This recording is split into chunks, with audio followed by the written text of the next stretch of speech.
As férias de verão da rainha Camila eram tratadas como meros retiros privados.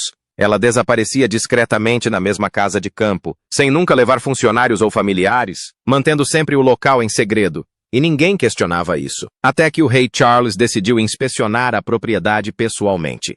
O que ele e o príncipe William encontraram dentro daquelas paredes causaria um grande impacto na família real e além. Mas o que realmente acontecia dentro daquela vila? E como isso levou a monarquia à beira do colapso? Junte-se a nós enquanto revelamos a perturbadora verdade por trás das férias secretas da rainha Camila. Férias secretas da rainha Camila. Todo verão. Enquanto o resto da família real viajava pelo mundo para suas férias habituais, Camila desaparecia silenciosamente para a mesma vila escondida em algum lugar no interior da Inglaterra. Ela nunca faltou a uma viagem. A data era sempre a mesma, o destino inalterado, e o segredo em torno dela aumentava a cada temporada. Nenhum anúncio oficial jamais mencionou seus planos de viagem, e a assessoria de imprensa do palácio havia aprendido há muito tempo a não incluí-la na programação de férias da família real. Aquilo se tornara seu ritual particular, uma fuga que a princípio parecia inofensiva, mas que logo começou a atrair mais atenção do que ela jamais imaginara. O segredo chocante por trás da rotina de férias de Camila mudará tudo o que você pensava saber sobre ela. Mas antes de revelarmos tudo isso, vamos falar brevemente sobre a casa. A própria vila fica atrás de altas sebes, rodeada por hectares de jardins impecavelmente cuidados e um antigo muro de pedra que mantinha o mundo à distância. Os habitantes locais chamavam-na de Casa Silenciosa, porque nenhum som jamais vinha dela. Nem música, nem risos, nem mesmo o murmúrio da conversa dos funcionários. Até os pássaros pareciam evitar seus arredores. Os vizinhos raramente a viam chegar ou sair. Uma comitiva de veículos escuros chegava sorrateiramente numa manhã e desaparecia 2 semanas depois.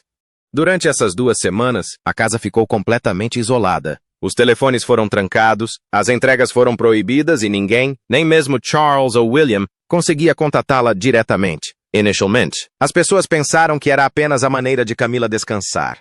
No entanto, com o passar dos anos, isso começou a se assemelhar mais a uma obsessão sombria. Segundo fontes do palácio, Charles tentou se juntar a ela uma vez, nos primeiros anos de casamento. Surpreendentemente, ela recusou educadamente, mas com firmeza, dizendo que precisava de silêncio para pensar. Essa razão se tornou seu escudo sempre que o assunto voltava à tona. William nunca insistiu no assunto, embora achasse estranho que ela se isolasse tão completamente, especialmente quando a família valorizava a união durante os feriados. Sua recusa em permitir que qualquer pessoa, nem família, nem amigos, nem acompanhantes, a acompanhasse transformou o que deveria ter sido um simples retiro em um dos mistérios mais comentados nos círculos da realeza. Os funcionários do palácio entendiam a regra. Suas férias jamais deveriam ser questionadas. As ordens vinham diretamente do gabinete do secretário particular. Os mordomos, motoristas e governantas envolvidos na viagem assinaram acordos especiais de confidencialidade que os proibiam de discutir até o menor detalhe. Era como se ela tivesse desaparecido em outro mundo, um que existia paralelamente à família real, mas completamente desconectado dela. Os poucos que trabalharam lá durante suas estadias descreveram uma atmosfera de silenciosa intensidade. Cada tarefa foi executada com precisão, cada superfície limpa e cada cortina perfeitamente alinhada. Não havia espaço para imperfeições, nem para conversas além do necessário. Aguardem, porque é aqui que as coisas começam a ficar realmente estranhas. Fora do palácio, a curiosidade da mídia aumentava a cada ano. Jornais como o Daily Mail e o Mirror publicavam matérias sobre suas ausências. Segundo as reportagens, as férias da rainha eram escapadas misteriosas. Alguns afirmavam que ela se encontrava com consultores particulares ou curandeiros espirituais. Outros sugeriam que ela estava trabalhando em memórias secretas ou até mesmo gerenciando sua própria rede de influência, separada da coroa. Fotógrafos tentaram seguir seus comboios, mas sempre os perdiam de vista antes de chegarem ao campo. As poucas fotografias desfocadas que surgiram mostravam apenas o portão de uma propriedade e uma sombra numa janela. O que piorava a situação era a total ausência de vazamentos. Num mundo onde os segredos da realeza muitas vezes chegavam aos tabloides em questão de horas, o mundo privado de Camila permanecia impenetrável. Sua mansão era movida pela paranoia. Os funcionários tinham instruções para se comunicar apenas por meio de bilhetes manuscritos, deslizados por baixo das portas. As refeições eram preparadas de acordo com instruções precisas e deixadas do lado de fora de sua suíte, sem que ela dissesse uma palavra. Não era possível acessar o prédio principal sem a autorização do chefe de sua segurança particular. Até mesmo as cartas do palácio eram examinadas e entregues por um mensageiro interno que nunca a via pessoalmente. As regras eram tão rígidas que, certa vez, quando um jovem jardineiro tentou tirar uma foto dos jardins com o celular, foi demitido na mesma noite e substituído por alguém trazido de fora da região. Ninguém jamais questionou o porquê, mas há algo que a maioria das pessoas não sabe sobre isso. Veja bem, a segurança ao redor da mansão era excepcionalmente avançada para uma residência particular. Segundo estimativas de empreiteiros locais, o sistema custou mais de 300 mil libras para ser instalado, incluindo sensores de movimento, alarmes subterrâneos e câmeras de alta definição escondidas em luminárias de jardim. Guardas se revezavam a cada 6 horas, mantendo vigilância constante mesmo quando a propriedade parecia vazia. Havia pontos de controle ao longo da entrada privativa e os veículos eram revistados antes de entrar, mesmo que transportassem funcionários autorizados pelo palácio. Acho que eles perceberam isso. Mas acho que, devo admitir, no fim das contas, tudo acabou bem. O que mais surpreendeu a todos foi que ninguém, nem mesmo altos funcionários do palácio, podia solicitar imagens de segurança sem o consentimento por escrito de Camila. Era a fortaleza dela, e ela a protegia como tal. Aqueles que entravam na vila durante suas estadias descreviam a atmosfera como perfeita e, ao mesmo tempo, sobrenatural. Cada cômodo era simétrico. As cortinas estavam entreabertas, permitindo a entrada de luz filtrada, mas não o suficiente para ver o exterior. As flores eram trocadas diariamente, sempre rosas brancas. O ar tinha um leve aroma de lavanda e algo estéril, como o ar preservado de um museu. Os pisos estavam polidos como vidro, e nenhum livro ou porta-retratos parecia fora do lugar. Os visitantes se sentiam desconfortáveis. O lugar era simplesmente limpo demais, silencioso demais e quase artificial. Os hábitos de Camila durante esses retiros também contribuíam para a estranheza. Ela passava longas horas lendo no jardim, mas raramente parecia virar as páginas. Às vezes, fazia caminhadas solitárias pela propriedade ao amanhecer, sussurrando baixinho para si mesma. Em outros dias, ela permanecia dentro de casa por horas com as cortinas fechadas, o único som sendo passos leves se movendo de um cômodo para o outro. Os funcionários às vezes ouviam murmúrios baixos vindos de trás das portas fechadas, mas nunca faziam perguntas. Suas refeições eram leves e repetitivas, principalmente sopas e chá, e ela nunca pedia entretenimento. A vila tornou-se um mundo inteiramente concebido para o seu silêncio. Com o tempo, a própria propriedade transformou-se numa espécie de símbolo da vida da realeza. Quando o seu nome surgia numa conversa, assessores e familiares trocavam olhares discretos. Os funcionários mais jovens que se juntavam ao serviço do palácio eram avisados para não perguntarem sobre a vila. Mesmo assim, rumores se espalharam. Alguns inofensivos, outros profundamente perturbadores. Corria o boato de que as paredes daquela vila haviam testemunhado mais segredos do que qualquer outra propriedade real. Isso se tornou uma metáfora entre jornalistas e pessoas próximas à família real. Quando alguém dizia, ela foi para a vila, não significava apenas férias, mas sim um retiro para o mistério, dentro da família real. A curiosidade aos poucos se transformou em inquietação. Charles respeitava a privacidade dela, mas começou a se perguntar o que a atraía de volta para lá. William achava estranho que até mesmo a rotatividade de funcionários mudasse anualmente, como se ela não quisesse que ninguém retornasse 2 vezes. A antiga camareira da rainha chegou a mencionar que os móveis da vila haviam sido trocados 3 vezes em 10 anos, mas ninguém conseguia explicar o motivo. Era como se ela quisesse apagar qualquer vestígio de sua própria presença após cada estadia. Os anos se passaram e o padrão permaneceu. Todo verão, Camila desaparecia naquela propriedade murada de pedra, protegida de câmeras e perguntas, retornando 2 semanas depois com uma aparência revigorada, porém distante. Tudo o que ela buscava dentro daquelas paredes permanecia lá com ela. Algo naquele lugar não lhe parecia mais um refúgio particular, mas sim um segredo à espera de ser revelado.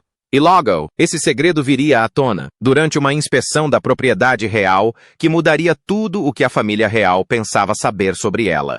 As coisas estão prestes a ficar fora de controle. Continue assistindo. Quando o rei Charles decidiu realizar uma inspeção discreta em todas as propriedades reais, a ideia era que fosse apenas uma rotina. Ele tinha um interesse pessoal em garantir que cada propriedade estivesse sendo bem conservada e segura, especialmente porque as dúvidas sobre os gastos da família real estavam aumentando no parlamento.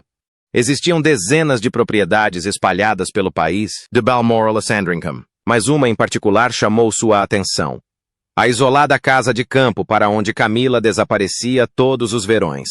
Fazia anos que ele não via o lugar pessoalmente. Como ela estava em seu retiro habitual no exterior, ele viu ali o momento perfeito para examinar a situação. William concordou em acompanhá-lo, em parte por curiosidade e em parte porque sempre achara o mistério daquela vila perturbador. A viagem foi propositalmente silenciosa. Não havia fotógrafos da imprensa, nem carros oficiais seguindo atrás, e nenhum anúncio oficial da visita. Eles viajaram apenas com 2 assessores de confiança em um discreto Range Rover preto, saindo de Windsor no início da manhã, antes que o público percebesse. As estradas rurais estavam desertas, cobertas de geada e neblina. À medida que se aproximavam da propriedade, o ar ficava mais pesado, e até William sentia uma estranha tensão se acumular. Era para ser apenas mais uma inspeção, mas algo naquela viagem não parecia normal. A princípio, parecia normal, até que deixou de ser. Ao chegarem aos portões, os guardas ficaram visivelmente surpresos. O rei raramente fazia aparições sem aviso prévio, especialmente na residência particular de Camila. Mesmo assim, eles abriram rapidamente os pesados portões de ferro e a comitiva entrou na longa alameda arborizada. A mansão surgiu lentamente através da neblina alta, imóvel e perfeita demais. Os jardins estavam impecavelmente aparados, o cascalho recém-rastelado, e ainda assim havia uma estranha sensação de vazio em tudo. O ar parecia denso, como se o próprio som tivesse sido engolido. Charles percebeu imediatamente que não havia pássaros na propriedade, nem mesmo um corvo ou pardal. Mesmo para o inverno, isso era incomum. O mordomo, que estava de serviço ali desde o último retiro, cumprimentou-os nervosamente. Ele explicou que tudo havia sido mantido exatamente como Camila deixara, conforme suas instruções. Charles atravessou o hall de entrada, seus sapatos arranhando o piso de mármore, enquanto William ficou para trás, examinando os móveis e os vasos cuidadosamente dispostos. A casa inteira parecia ter sido limpa minutos antes. Os tapetes eram novos, os talheres brilhavam sem uma única marca de dedo e o ar tinha um leve cheiro de lavanda e desinfetante. As janelas estavam impecáveis, as cortinas perfeitamente plissadas e a lareira parecia intocada. É aqui que as coisas começam a ficar estranhas. Charles parou na sala de estar e notou algo estranho. O relógio de parede havia parado exatamente à meia-noite, embora seu mecanismo fosse novo. O piano próximo estava coberto, mas as teclas estavam polidas recentemente, como se alguém as tivesse tocado há pouco tempo. Num canto, havia uma cadeira de frente para a parede, ligeiramente desalinhada com o resto da mobília. O rei sentiu um leve arrepio. William, caminhando atrás dele, comentou baixinho que não parecia uma casa vazia. Parecia um lugar à espera de alguém. À medida que se aventuravam mais para dentro, a perfeição da vila tornava-se quase opressiva. Cada objeto parecia encenado, como se fizesse parte de uma exposição de museu. Na sala de jantar, 12 taças de cristal estavam dispostas sobre a mesa, embora Camila jantasse sozinha durante suas visitas. No escritório, pilhas de cartas cuidadosamente organizadas permaneciam intocadas ao lado de uma pena. Um buquê de rosas brancas frescas repousava no mesmo vaso que fora registrado nos arquivos do palácio 5 anos antes. Era como se o tempo tivesse parado dentro daquelas paredes, cada detalhe cuidadosamente preservado. Mas há algo que a maioria das pessoas não sabe sobre isso. Nos bastidores, a equipe de segurança de Charles chegou a expressar preocupações discretas sobre a estranha manutenção da mansão. Segundo fontes do palácio, os registros de consumo de energia mostravam flutuações, mesmo quando o palácio deveria estar vazio. E, em certa ocasião, um funcionário da manutenção relatou ter ouvido uma música baixa tocando no interior durante a baixa temporada. Esses detalhes foram descartados como erros do sistema ou simples mal-entendidos. Mas agora, parados ali, Charles e William pressentiam algo estranho, algo fora do lugar. Em seguida, entraram na biblioteca, uma sala comprida e estreita, repleta de estantes de carvalho e cortinas vermelhas espessas. Deveria ser um espaço acolhedor, mas não era. William notou vários livros ligeiramente fora do lugar e alguns papéis espalhados pela escrivaninha. Todos estavam virados para baixo. A tinta havia desbotado em algumas páginas, sugerindo que estavam ali há meses. Num canto da escrivaninha, havia uma pilha de fotografias viradas de cabeça para baixo, com as bordas curvadas pelo tempo. Charles hesitou antes de tocá-las. Havia algo naquele cômodo que transmitia uma sensação de intimidade, quase de sacralidade. Como se guardasse memórias. Ninguém deveria perturbá-las. Não fazia sentido até que olhassem mais de perto. Ao examinarem as prateleiras, William notou marcas tênues na parede atrás de um dos retratos. Pequenos riscos, quase invisíveis, formavam o que pareciam letras ou iniciais. Ele se aproximou e percebeu que soletravam algo incompleto, como se alguém tivesse começado a escrever e parado no meio. O ar no quarto ficou mais frio. Charles virou um dos papéis e encontrou o que parecia ser um bilhete incompleto. A caligrafia era de Camila, inconfundível, mas as palavras eram enigmáticas e ásperas. Mencionava algo que estava sendo mantido em segredo até o momento certo, seguido por um nome que havia sido riscado. O papel rasgou com tanta violência. William colocou as fotos em pé e ficou paralisado. Eram todas da princesa Diana, algumas de aparições públicas, outras claramente privadas, talvez tiradas por fotógrafos que nunca as divulgaram. Cada uma tinha marcações ou anotações escritas nas margens, rostos circulados e detalhes destacados. Não era uma coleção comum. Parecia um estudo, talvez até mesmo vigilância. A constatação o chocou. Charles não disse nada, mas a tensão entre pai e filho era inegável. O ar parecia pesado demais para respirar. Eles saíram da biblioteca em silêncio e caminharam em direção ao quarto principal. O corredor que levava até lá era repleto de obras de arte emolduradas e velas perfumadas, enquanto o Canadá avança com projetos de desenvolvimento nacional. Embora nenhuma luz estivesse acesa, seus passos ecoavam suavemente. O único som na vasta casa. Quanto mais avançavam, mais frio o ar ficava, como se as próprias paredes os estivessem avisando para parar. Charles hesitou diante da porta do quarto. A maçaneta brilhava e dela emanava um leve aroma de perfume. Ele a girou lentamente, com a mão tremendo um pouco. O que eles descobriram vai te deixar sem palavras. O quarto era perfeito à primeira vista. Colcha imaculada, luz do sol filtrando suavemente pelas cortinas brancas e uma penteadeira organizada com pincéis, caixas de joias e frascos de perfume.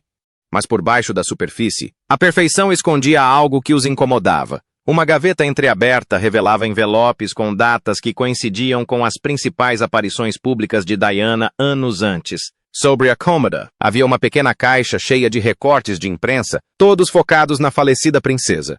Algumas tinham títulos riscados à tinta. Outras tinham comentários rabiscados nas margens. Havia até um guardanapo dobrado de um evento beneficente em que Diana havia comparecido, amassado como uma relíquia. Charles deu um passo para trás, visivelmente abalado.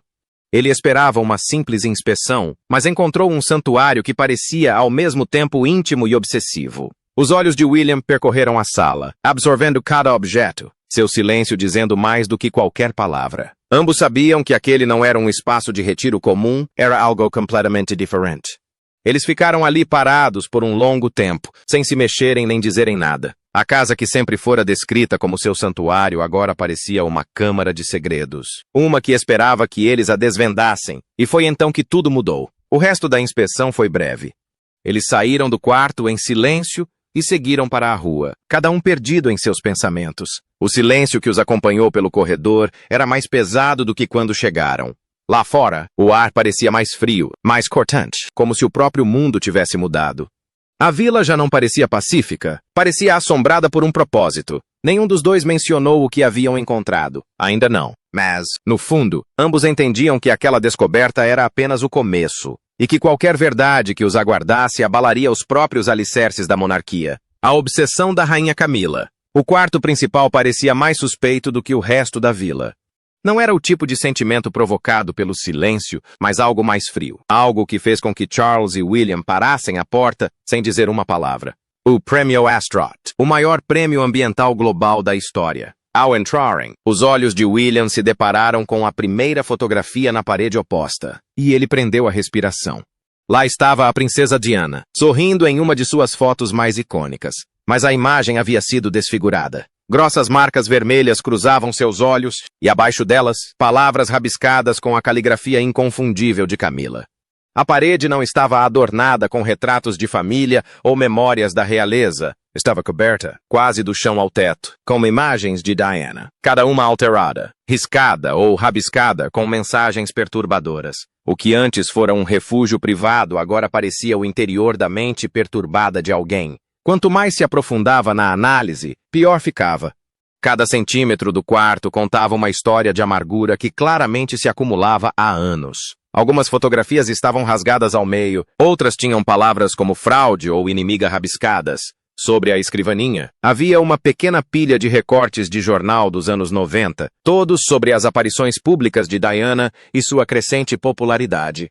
As margens estavam cheias de anotações, linhas pequenas e raivosas, escritas com a caligrafia impecável, porém incisiva, de Camilla. Não era mais o tom de rivalidade. Era obsessão, daquela que consome e distorce tudo ao redor. Então chegou o momento que os despedaçou. Debaixo de uma foto emoldurada do acidente de Paris, havia um pedaço de papel com os dizeres: "Finalmente ela está fora do caminho." Estava escrito com a mesma tinta, pela mesma mão, e transformou o ambiente em algo insuportável. As pernas de William fraquejaram enquanto ele encarava aquilo. Por alguns segundos, o silêncio tornou-se sufocante. Sua incredulidade deu lugar à náusea, à tristeza e, em seguida, a uma onda de raiva sem vazão. Charles ficou paralisado, o rosto pálido, os dedos tremendo enquanto se apoiava na mesa mais próxima para se firmar. Mas o que aconteceu a seguir chocou a todos. Atrás do guarda-roupa, meio escondido por uma cortina ornamentada, encontraram um mapa pregado na parede. Era um relato detalhado dos deslocamentos passados de Diana. Londres, Paris, Nova York, cada local marcado com anotações e datas que correspondiam a eventos de décadas atrás.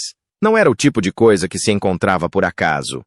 Foi algo deliberado, estudado e metódico. Pequenos detalhes como jantar beneficente, visita ao hospital e encontro com um estilista mostravam um nível de monitoramento sofisticado demais para ser mera coincidência. Era como se alguém estivesse acompanhando a vida dela muito tempo depois de sua morte.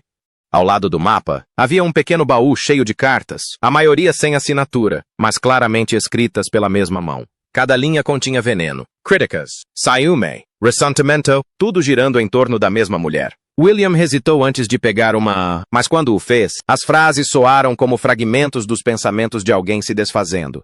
Nada parecia racional. Cada palavra era carregada de ódio, mas estruturada com a disciplina de alguém que o reprimia há muito tempo. À medida que se aproximavam da cama, a atmosfera se tornava ainda mais gélida. Fotografias de Diana em seus momentos mais felizes, sorrindo com seus filhos, participando de eventos beneficentes, foram afixadas em murais de cortiça com rabiscos sobrepostos, como se alguém tivesse reescrito a história em sua própria mente. Que estamos à beira de uma epidemia mundial, e outros que afirmam a obsessão não era uma fase passageira. Tinha raízes profundas e intrincadas. Revelou uma amargura que havia sobrevivido à sua origem, algo que se transformara em ritual. Charles percebeu então que não se tratava mais de ciúme. Tratava-se de controle, de apagar alguém que se recusava a desaparecer, mesmo na morte. Havia uma gaveta na mesa de cabeceira, trancada, mas não totalmente fechada. William a forçou e, dentro, havia mais fotos, antigas, claramente reimpressas. Agora eles entendiam por que Camilla sempre mantivera a vila inacessível, porque nenhum funcionário jamais ficava por mais de uma temporada, porque seus retiros sempre seguiam o mesmo padrão secreto. O que parecera solidão era, na verdade, um ritual, um retorno anual a um mundo privado construído inteiramente sobre o ressentimento. Concordaram, sem palavras, que precisavam retornar ao palácio imediatamente. Havia perguntas demais que exigiam respostas, anos de silêncio demais que, de repente, faziam sentido.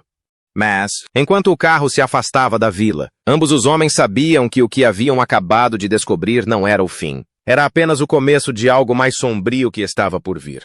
A notícia do que Charles e William encontraram dentro da vila não poderia permanecer oculta por muito tempo. Poucas horas após retornar ao palácio, Charles convocou uma reunião de emergência a portas fechadas. Apenas seus conselheiros mais próximos foram autorizados a entrar, mas mesmo eles puderam ver o choque estampado em seu rosto. A descoberta não era apenas uma traição pessoal, era uma ameaça à própria imagem da monarquia. Cada palavra dita naquela sala carregava o peso de séculos de reputação real. O que começou como uma conversa privada rapidamente se transformou em caos. Conselheiros discutiam sobre como minimizar os danos, enquanto funcionários do palácio cochichavam nos corredores. Alguns insistiam que a verdade jamais deveria vir à tona, alertando que a monarquia não sobreviveria a outro escândalo dessa magnitude. Outros defendiam a honestidade, alegando que o sigilo só pioraria as coisas quando a mídia descobrisse tudo. Charles ouvia em silêncio, mas, no fundo, já havia tomado sua decisão. Ele não podia fingir que o que vira naquela vila não existia. Enquanto o palácio tentava controlar a situação, Camila já retornava de seu retiro, alheia ao fato de que seu mundo secreto havia sido exposto. Ela esperava o silêncio de sempre ao chegar. Em vez disso, ela entrou em meio a uma tempestade. Charles e William estavam à espera, com as provas expostas diante deles. Fotografias, cartas, mapas, tudo o que haviam encontrado. O confronto começou em um silêncio pesado, e quando Charles finalmente falou, o tremor em sua voz carregava mais decepção do que raiva. Camila tentou minimizar a situação a princípio, insistindo que tudo havia sido mal interpretado. Ela descreveu o ocorrido como pesquisa, alegando que vinha estudando a obsessão pública por Diana por razões históricas. Mas quando William exigiu respostas sobre as mensagens de ódio e os bilhetes obsessivos, a compostura dela se desfez. Seu tom tornou-se defensivo, quase frio, como se o santuário não tivesse sido nada mais do que um mecanismo de defesa pessoal. Sua explicação não convenceu nenhum dos dois. O que mais magoou Charles não foi a existência do santuário, mas a falta de remorso dela. Ele não viu culpa em seus olhos, apenas irritação por seu segredo ter sido descoberto. A fúria de William tomou conta do cômodo. A imagem das fotos desfiguradas de sua mãe não lhe saía da cabeça. O confronto terminou com um silêncio tão pesado que parecia definitivo. Em poucos dias, um vazamento chegou à imprensa. Ninguém sabia de onde vinha, mas assim que veio à tona, espalhou-se pelo mundo. Os principais tabloides, The Londres e Nova York, publicaram manchetes que abalaram a família real. Imagens dos retratos de Diana vandalizados e o mapa de seus deslocamentos começaram a circular online. O palácio negou imediatamente as notícias, classificando-as como invenções distorcidas, mas a confiança pública já estava abalada. As redes sociais explodiram em indignação e antigas feridas foram reabertas em todo o mundo. Obrigado por nos acompanhar. O que você acha das ações de Camila? Compartilhe sua opinião nos comentários. Se gostou do vídeo, curta, compartilhe e inscreva-se no nosso canal. Além disso, clique no vídeo a seguir na sua tela e você vai gostar.